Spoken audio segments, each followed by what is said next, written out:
നല്ല തണലല്ലേ. നാൽപ്പാമരങ്ങളിൽ ഒറ്റ വൃക്ഷങ്ങളിൽ ഒന്നാണ് അത്തിയും. ഭക്ഷണത്തെ ഔഷധമായി ഉപയോഗിച്ചിരുന്നവരാണ് നമ്മൾ ഭാരതീയർ. ആരോഗ്യത്തിന് വളരെ പ്രധാനമാണ് പോഷകങ്ങളും വിറ്റാമിനുകളും എല്ലാം അടങ്ങിയ ഭക്ഷണങ്ങൾ. ഇതാണ് അത്തിപ്പഴം. ഇന്ന് മാർക്കറ്റിൽ ഡ്രൈ ഫ്രൂട്ട്സിലെ പ്രധാനപ്പെട്ടൊരു ഇനമാണ് അത്തിപ്പഴം എന്ന് പറഞ്ഞത്. ഇത് ശരിക്കും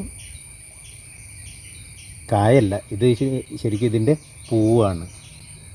ഈ പൂവിനകത്ത് ഈ കാണുന്ന ഈ ഭാഗത്തിലൂടെ ഒരു കടന്നലുണ്ട്. കടന്നൽ വർഗ്ഗത്തിൽപ്പെട്ട ഒരു ജീവി ഇതിനകത്ത് കയറി പരാഗണം നടത്തി ആ ജീവി അതിനകത്തിരുന്ന് തന്നെ മരിച്ചു പോകും. അത് കഴിഞ്ഞിട്ട് അതിൻ്റെ കുഞ്ഞുങ്ങൾ ഇതിലൂടെ തന്നെ പുറത്തിറങ്ങി പോവുകയും ചെയ്യുന്നൊരു പരാഗണ ക്രമമാണ് ഇതിനുള്ളത്. നാം പോലും പ്രതീക്ഷിക്കാത്ത ഗുണങ്ങൾ നൽകുന്ന ചില ചെറിയ ഭക്ഷണ വസ്തുക്കൾ നമുക്ക് ചുറ്റുമുണ്ട്. അത്തരത്തിലുള്ള ഒന്നാണ് ഫിഗ് അഥവാ അത്തിപ്പഴം. ആരോഗ്യ ഗുണങ്ങളുടെ കാര്യത്തിൽ ഏറെ മുന്നിലാണ് അത്തിപ്പഴത്തിൻ്റെ സ്ഥാനം. ഉണങ്ങിയ അത്തിപ്പഴത്തിനാണ് ഡിമാൻഡ് കൂടുതലുള്ളത്. ഏറെ പോഷകഗുണങ്ങളും ആരോഗ്യ ഗുണങ്ങളും അടങ്ങിയ ഫിഗ് അഥവാ അത്തിപ്പഴം ദിവസവും കഴിക്കുന്നത് ഏറെ ഗുണകരമാണ്. ആൻറ്റി ഓക്സിഡൻറ്റുകളുടെ കലവറയാണ്. ഉണങ്ങിയ ഫിഗിൽ പെപ്റ്റിൻ എന്ന സോലുബിൾ ഫൈബറാൽ സമ്പുഷ്ടമാണ്. ഇതിൽ ഒമേഗ 3, ഒമേഗ 6 ഫാറ്റി ആസിഡുകളും അടങ്ങിയിട്ടുണ്ട്.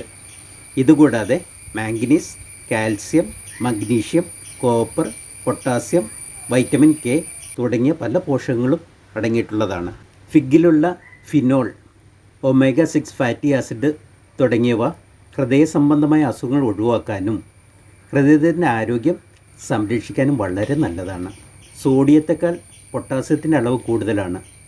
ഉയർന്ന രക്തസമ്മർദ്ദത്തെ തടയാനും കൊളസ്ട്രോൾ കുറയ്ക്കാനും പ്രമേഹത്തെ തടയാൻ സഹായിക്കുന്നുമുണ്ട്. മലബന്ധം തടയാനും ദഹനം മെച്ചപ്പെടുത്താനും സഹായിക്കും. കുടലിൻ്റെ ആരോഗ്യത്തിനും ഇവ വളരെ നല്ലതാണ്. കാൽസ്യം, ഫോസ്ഫറസും അടങ്ങിയ അത്തിപ്പഴം എല്ലുകളുടെ ആരോഗ്യത്തിനും ഏറെ ഗുണം ചെയ്യുന്നുണ്ട്. ഗ്ലൈസമിക് സൂചിക കുറഞ്ഞ പഴമാണ് അത്തിപ്പഴം. ഇത് ഡയറ്റിൽ ഉൾപ്പെടുത്തുന്നത് രക്തത്തിലെ പഞ്ചസാരയുടെ അളവിനെ നിയന്ത്രിക്കാൻ സഹായിക്കും. കുതിർത്തിയ അത്തിപ്പഴത്തിനാണ് ഗുണങ്ങൾ കൂടുതലുള്ളത്. രാവിലെ വെറും വയറ്റിൽ കുതിർത്തിയ അത്തിപ്പഴം കഴിക്കുന്നത് വണ്ണം കുറയ്ക്കാനും മലബന്ധം തടയാനും ഒപ്പം നമ്മുടെ ചർമ്മത്തിൻ്റെ ആരോഗ്യത്തിനും വളരെ നല്ലതാണ്. പ്രകൃതി കനിഞ്ഞ് നൽകിയ ഈ പോഷകങ്ങളുടെ കലവറയെ നമ്മൾ വേണ്ട രീതിയിൽ ഉപയോഗപ്പെടുത്തുന്നില്ല എന്നുള്ളതാണ് ഏറ്റവും പരിതാപകരമായ ഒരു കാര്യം.